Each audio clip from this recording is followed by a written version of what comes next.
Welcome to the Green Coffee Beanery's Home Coffee Experiments. In this episode, we'll be discussing how to roast coffee in a skillet on your stovetop.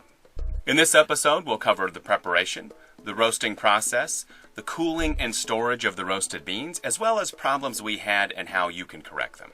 For our setup, we're using a 12-inch cast iron skillet, dry with no oil, and we'll be roasting today on a gas burner. For the beans, we'll be using 3/4 of a cup of Costa Rican beans, which we chose due to their small size, as we want them to stir properly. We didn't want beans to be sticking flat side down in the skillet and roasting unevenly. From there, we put our skillet in place, turn the heat to medium, let the pan heat for approximately a minute, and then begin to roast. After adding our beans, we immediately begin to stir. And the stirring process will be constant throughout the roasting process to again ensure that the beans are roasting evenly and consistently. We start with a wooden spoon, quickly saw that it wasn't doing as good a job as we would have wanted.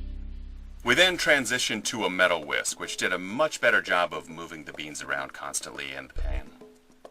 Skillet roasting at the right temperatures will take approximately 12 minutes, relatively slow process, and so you can see even at the 3-minute mark there's been very little change to the coloration of our beans.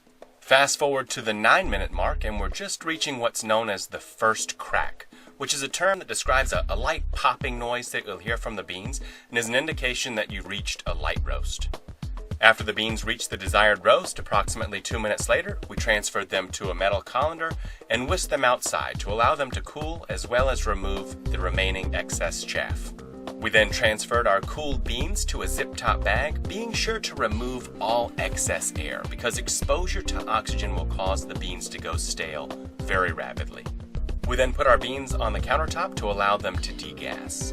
Degassing is a process during which the beans will emit carbon dioxide after roasting, and you're going to want to wait at least 24 hours before grinding the beans to allow them to partially degas and fully develop in flavor. So what are the lessons we learned?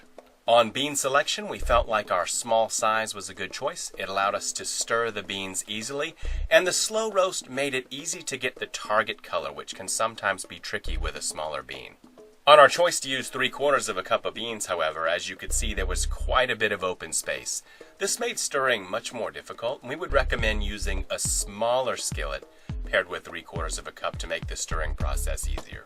On smoke and chaff, the vent hood over our stove did do a good job of controlling a smoke. However, there was no way to remove chaff that was released from the beans during the process. As an overall assessment, we liked that this was obviously a very inexpensive method. The roast level was easy to control, making it a good choice for beginners. However, the roast was slightly less even than we've seen with other methods, though the overall finished flavor was still very, very good. So we hope this helped. Please visit our website at greencoffeebeanery.com for more information, or subscribe to our channel where our next video will be roasting coffee in the oven. Until then, we hope you have a great day, and thanks for watching.